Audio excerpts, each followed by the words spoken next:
আসসালামু আলাইকুম। দুপুর 2:30 আজ সোমবার। বাংলাদেশ বেতার কক্সবাজার। স্থানীয় খবরে স্বাগত জানাচ্ছি সিরাজুল হক সিরাজ। 14 ডিসেম্বর শহীদ বুদ্ধিজীবী দিবস ও 16 ডিসেম্বর মহান বিজয় দিবস উদযাপন উপলক্ষে প্রস্তুতিমূলক সভা অনুষ্ঠিত হয়েছে।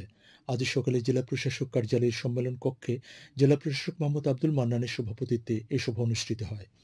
সভাপতির বক্তব্যে জেলা প্রশাসক বলেন, দেশপ্রেমে উদ্বুদ্ধ হয়ে উৎসবমুখর পরিবেশ সবার সমন্বয়ে মহান দিবস দুটি যথাযোগ্য মর্যাদায় উদযাপন করা হবে। এতে জেলা পরিষদের প্রধান নির্বাহী কর্মকর্তা মোহাম্মদ আল মারুফ, অতিরিক্ত জেলা প্রশাসক ইমরান হোসেন সজীব, সাবেক whip Shahjahan Chowdhury, Cox's Bazar press club সভাপতি মাহবুবুর রহমান সহ সংশ্লিষ্টরাও বক্তব্য রাখেন।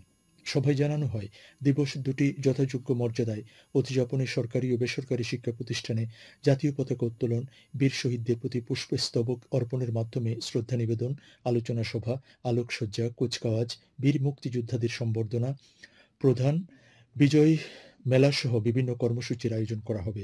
এসব কর্মসূচি বাস্তবায়নে কমিটি ও উপকমিটি গঠন করা হয়েছে। ত্রয়োদশ জাতীয় সংসদ নির্বাচন ও গণভোট পোস্টাল ব্যালটের মাধ্যমে ভোট দিতে বিদেশে অবস্থানরত 17,900 জনের বেশি বাংলাদেশি ভোটার পোস্টাল ভোট ভিডি অ্যাপে নিবন্ধন করেছেন। গতকাল রাতে নির্বাচন কমিশনের ওয়েবসাইটে পোস্টাল ভোটিং আপডেট থেকে এই তথ্য জানা গেছে। নির্বাচন কমিশনের পোস্টাল ভোটিং আপডেট তথ্য অনুযায়ী প্রথম পর্বে পূর্ব এশিয়া, আফ্রিকা ও দক্ষিণ আমেরিকা অঞ্চলে বসবাসরত প্রবাসী বাংলাদেশিরা ভোটের নিবন্ধন করেছেন। অ্যাপ চালুর পর গতকাল রাত 8টা পর্যন্ত এসব অঞ্চলের বিভিন্ন দেশে বসবাস করা 17,907 জন প্রবাসী ভোটার নিবন্ধন করেছেন। তাদের মধ্যে পুরুষ 16,355 জন এবং নারী 1,552 জন।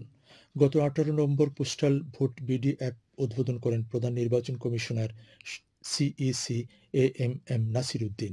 সেদিনই ত্রয়োদশ জাতীয় সংসদ নির্বাচনের জন্য মোট 148টি দেশে পোস্টাল ভোটিং নিবন্ধনের সময়সূচি ঘোষণা করে ইসি।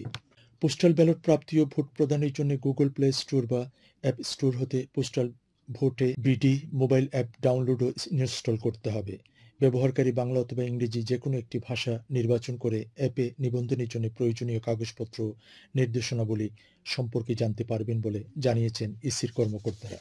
উখিয়ায় নারীর প্রতি সহিংসতা বন্ধ এবং কর্মসংস্থান সৃষ্টির লক্ষ্যে প্রকল্প বাস্তবায়ন বিষয়ক অবহিতকরণ সভা অনুষ্ঠিত হয়েছে। আজ উপজেলা প্রশাসনের সহযোগিতায় বেসরকারি উন্নয়ন সংস্থা ব্রাক উপজেলা পরিষদ হলরুমে এ সভার আয়োজন করে। এতে প্রধান অতিথি ছিলেন উপজেলা নির্বাহী কর্মকর্তা মোহাম্মদ কামরুল হোসেন চৌধুরী। সভায় নারীর ক্ষমতায়ন ও নারীর সম অধিকার বাস্তবায়ন সহ নারীর প্রতি সহিংসতা বন্ধ এবং আত্মকর্মসংস্থান সৃষ্টির লক্ষ্যে নারীদের প্রশিক্ষণের মাধ্যমে দক্ষতা অর্জন, হাঁস, মুরগি, গবাদি পশু পালন ও সেলাই মেশিন প্রদান সহ বিভিন্ন বিষয়ে তথ্য উপস্থাপন করা হয়। সভায় উপজেলা মহিলা বিষয়ক কর্মকর্তা হাবিবা জাহান সহ সরকারি কর্মকর্তা, জনপ্রতিনিধি ও সংশ্লিষ্টরা উপস্থিত ছিলেন। কক্সবাজার সরকারি কলেজে উৎসবমুখর পরিবেশে শুরু হয়েছে অধ্যক্ষ কাপ আন্তঃবিভাগ ফুটবল টুর্নামেন্ট। গতকাল কলেজ মাঠে টুর্নামেন্টের আনুষ্ঠানিক উদ্বোধন করেন কলেজের অধ্যক্ষ মোহাম্মদ আমিরুল আনোয়ার চৌধুরী। উদ্বোধনী অনুষ্ঠানে অধ্যক্ষ বলেন, বছরের পর বছর ক্লাস, অ্যাসাইনমেন্ট, পরীক্ষা এগুলো শিক্ষার্থীদের মাঝে একঘেয়েমি তৈরি করে। সহপাঠ্য কার্যক্রমের মধ্যে খেলাধুলা অন্যতম, যা মনকে উদার করে, সহনশীলতা বাড়ায় এবং ভিন্ন বিভাগ ও ভিন্ন মতের শিক্ষার্থীদের মধ্যে সমন্বয় গড়ে তোলে।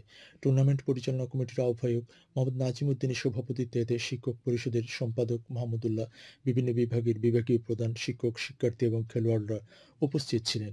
এতে বাংলা বিভাগ, ইংরেজি, রাষ্ট্রবিজ্ঞান বিভাগ সহ 16টি দল অংশগ্রহণ করছে। এদিকে কক্সবাজার আন্তর্জাতিক ক্রিকেট স্টেডিয়ামে চলছে 27তম জাতীয় ক্রিকেট লীগ এনসিএল এর পঞ্চম রাউন্ডের খেলা।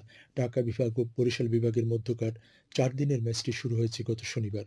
টসে জিতে ঢাকা প্রথমে ব্যাটিংয়ের সিদ্ধান্ত নেয়। সবকটি উইকেট হারিয়ে তাদের সংগ্রহ 273 রান। পরে বরিশাল ব্যাটিংয়ে নেমে সংগ্রহ করে 341 রান। আজ সোমবার দ্বিতীয় ইনিংস খেলতে মাঠে নামে ঢাকা বিভাগ। বেলা 2:15 পর্যন্ত তাদের সংগ্রহ কোনো উইকেট না হারিয়ে 40 রান। আবহাওয়া। আগামীকাল দুপুর 12টা পর্যন্ত 24 ঘন্টার পূর্বাভাসে বলা হয়েছে, আকাশ অস্থায়ীভাবে মেঘলাসহ আবহাওয়া শুষ্ক থাকতে পারে। কক্সবাজারের সমুদ্র বন্দরের জন্য কোনো সংকেত নেই। আগামী 24 ঘন্টায় দিন ও রাতের তাপমাত্রা সামান্য কমতে পারে। আজ সূর্যাস্ত যাবে সন্ধ্যা 5টা 8 মিনিটে। আগামীকাল সূর্যোদয় হবে ভোর 6টা 10 মিনিটে। আজকের সর্বনিম্ন তাপমাত্রা ছিল 20 ডিগ্রি সেলসিয়াস এবং সর্বোচ্চ তাপমাত্রা ছিল 28 ডিগ্রি সেলসিয়াস। এখন জানিয়ে দিচ্ছি বাঁকখালী নদীর মোহনা ও সংলগ্ন এলাকার সামুদ্রিক জোয়ার ভাটার সময়সূচি। আজ ভাটা শুরু হয়েছে দুপুর 12:29 চলবে সন্ধ্যা 6:36 পর্যন্ত। জোয়ার শুরু হবে সন্ধ্যা 6:36 চলবে রাত 12:55 পর্যন্ত। পুনরায় ভাটা শুরু হবে রাত 12:55 চলবে আগামীকাল সকাল 7:24 পর্যন্ত। খবর শেষ হলো। আমাদের পরবর্তী খবর প্রচারিত হবে আজ বিকেল 4:30 ইংরেজিতে।